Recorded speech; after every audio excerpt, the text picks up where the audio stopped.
Hi guys! Today we're going to be reading this book called Jumanji. You might not be able to see it. Jumanji.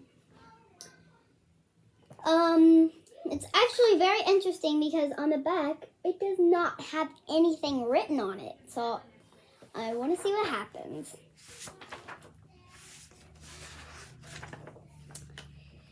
Now remember, Mother said, your father and I are bringing some guests by after the opera, so please keep the house neat. Quite so, added Father, tucking his scarf inside his coat. Mother peered into the hall mirror and carefully pinned her hat in place, then knelt and kissed both children goodbye. When the front door closed, Judy and Peter giggled with delight. They took all their toys out of their toy chests and made a terrible mess. But their laughter slowly turned to silence till Peter finally slouched in a chair. You know what? He said. I'm really bored. Me too, said Judy. Why don't we go outside and play? Peter agreed.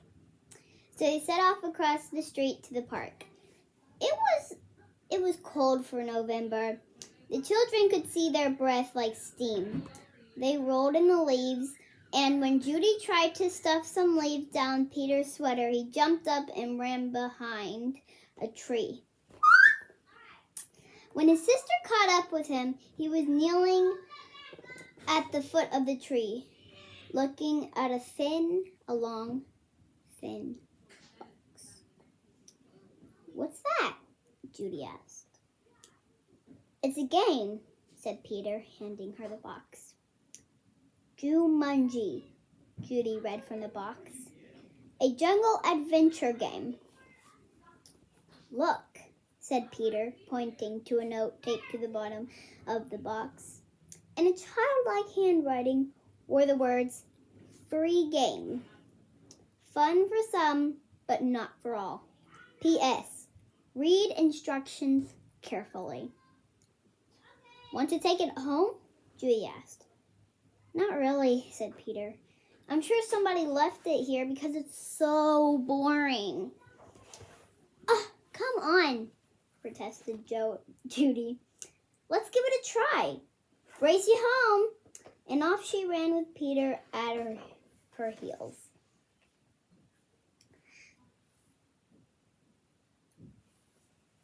At home, the children spread... Hold on. I have to show you all the pictures. All right. Hold on.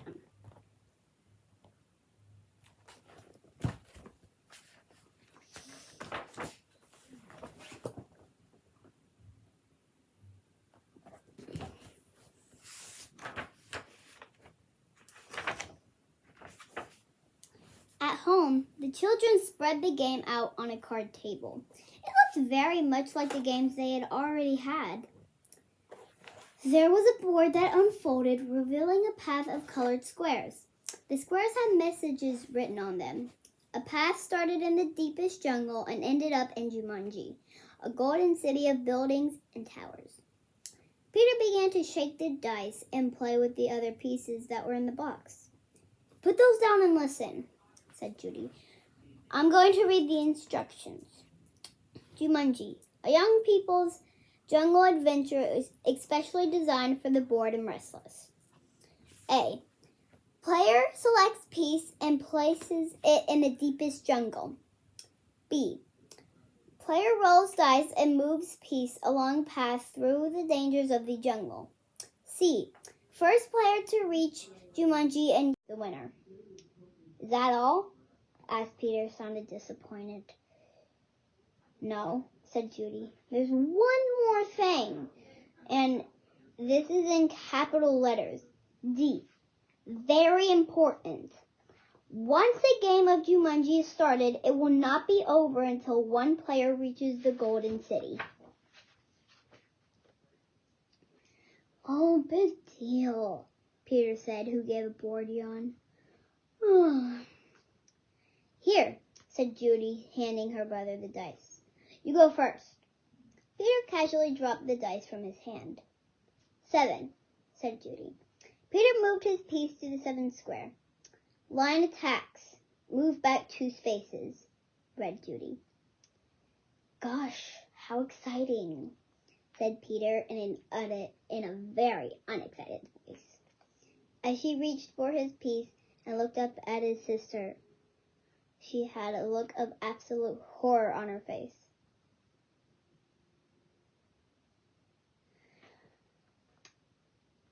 Peter, she whispered, turn around very, very slowly.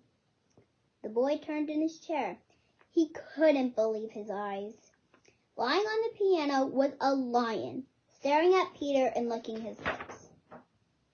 I didn't show you all the last one from the other page. Boop. And then the one from this page. As you can see, there's a lion up here lying on the piano. Lion lying on the piano. Kind of hard to say. The lion roared so loud it knocked Peter right off his chair. The big cat jumped to the floor. Peter was up on his feet, running through the house with the lion a whisker's length behind. It's very scary. He ran upstairs and dove under a bed. The lion tried to squeeze under, but his head got stuck. Phew. Peter scrambled out, ran from the bedroom, and slammed the door behind him. He stood in the hall with Judy, gasping for breath. I don't think, Peter said in between gasps there, that I want to play this game anymore. But we have to, said Judy, as she helped Peter back downstairs. I'm sure that's what the instructions mean. That line won't go away until one of us wins the game. Oh, that's so weird. His head got stuck under the bed, and Peter scrambled out. He's just like, yes. Peter stood next to the card table. Can't we just call the zoo and have him taken away? From upstairs came the sounds of growling and clawing at the bedroom door. Or maybe we could wait till Father comes home. No one would come from the zoo because they wouldn't believe us, said Judy. And you know how upset Mother would be if there was a lion in the bedroom. We started this game, now we have to finish it. Peter looked down at the game board. What if Judy rolled a 7? Then there'd be 2 lions. For an instant, Peter thought he was going to cry. Then he finally sat firmly in his chair and said, let's play. Judy picked up the dice, rolled an 8, and moved to her piece. Bitten by Tetsy's fly. Contract, sleeping sickness, lose 1 turn. Judy heard a faint buzzing noise and watched a small insect land on Peter's nose. Peter lifted his hand to brush the bug away, but then stopped, gave a tremendous yawn, and fell sound asleep, his head on the table. Peter, wake up! Cried Judy. But it was no use. She grabbed the dice and moved to a blank. She rolled again and waited in amazement. Rhinoceros stampede. Go back 2 spaces.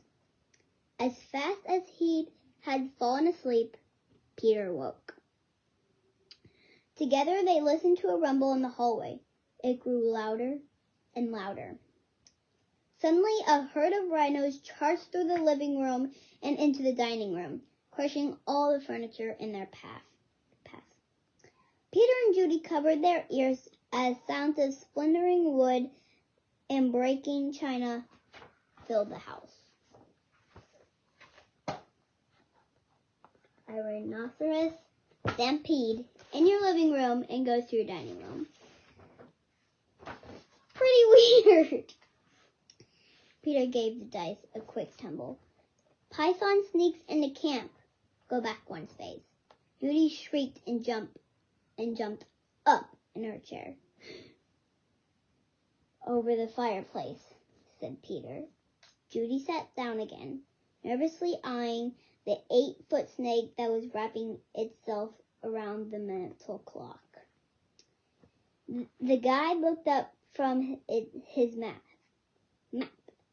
took one look at the snake, and moved to the far corner of the room, joining the monkeys on the couch.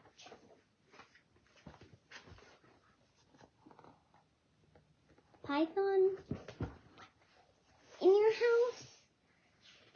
I'm surprised she kept her cool. Judy took her turn and landed on a blank space. Her brother took the dice and rolled a 3. Oh no, he moaned. Volcano erupts, go back 3 spaces. The room became warm and started to shake a little. Molten lava poured from the fireplace opening. It hit the water on the floor and filled the room with steam. Ugh, I can't see anything. Judy rolled the dice and moved ahead. Discover shortcut. Roll again. Oh dear, she cried. Judy saw the snake unwrapping himself from the clock. If you roll a 12, you can get out of the jungle, said Peter. Please, please, Judy begged as she shook the dice. The snake was wriggling his way to the floor. She dropped the dice from her hand. 1 6, then another. Judy grabbed her piece and slammed it to the board. Jumanji! She yelled as loud as she could. The steam in the room became thicker and thicker. Judy could not even see Peter across the table. Then, as if all the doors and windows had opened, a cool breeze cleared the steam from the room. Everything was just as it had been before the game. No monkeys, no guide, no water, no broken furniture, no snake, no lion roaring upstairs, no rhinos. Without saying a word to each other, Peter and Judy threw the game into its box. They bolted out the door, ran across the street to the park, and dropped the game under a tree. Back home, they quickly put all their toys away. Both children were too excited to sit quietly, so Peter took out a picture puzzle. As they fit the pieces together for the game, no monkeys, no guide, no water, no broken furniture, no snake, no lion roaring upstairs, no rhinos. Without saying a word to each other, Peter and Judy threw the game into its box. They bolted out the door, ran across the street to the park, and dropped the game under a tree. Back home, they quickly put all their toys away. Both children were too excited to sit quietly, so Peter took out a picture puzzle. As they fit the pieces together, their excitement slowly turned to relief, and then exhaustion. With the puzzle half done, Peter and Judy fell sound asleep on the sofa or the couch. Sounds like a pretty cool day to me. Wake up, dears, Mother's voice called. Judy opened her eyes. Mother and Father had returned, and their guests were arriving. Judy gave Peter a nudge to wake him. Yawning and stretching, they got to their feet.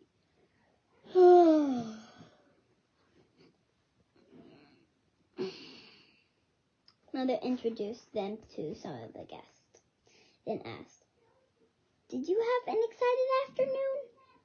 "Oh, yes," said Peter. "We had a flood, a stampede, a volcano. I got sleeping sickness, and..." Peter was interrupted by the adults' laughter. "Well," said Mother, "I think you both got sleeping sickness. Why don't you go upstairs, put your pajamas on, then you can finish your puzzle and have some dinner."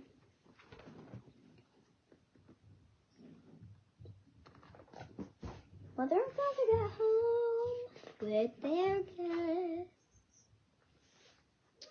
When Peter and Judy came back downstairs, they found that Father had moved the puzzle into the den.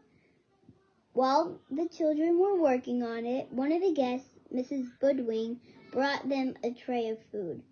"Such a hard puzzle," she said to the children. "Daniel and Walter are always starting puzzles and never finishing them."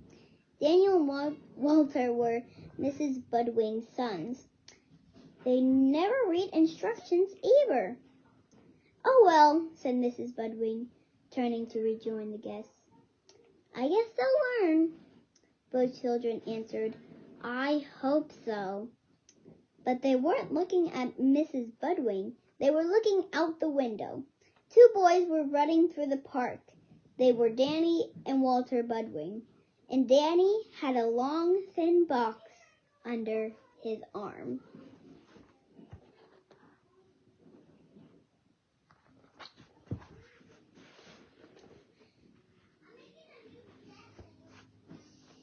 I hope you all enjoyed this book as much as I did. I thought this was very cool, and I can't wait to see you all again for another book or another video. I hope you have a good day. I hope your family stays safe. And as always, don't forget to like, share, and subscribe if you liked the book. If you didn't, just please do it anyway. And if you like the book, if you're not lying, then it'll actually turn blue. So try it out. And also subscribe. That's cool. Then, if you subscribe, you can see every day and time that we upload a new video, which usually we do it every Sunday. But I hope you have a good time. Stay safe. Bye. Like, share, and subscribe.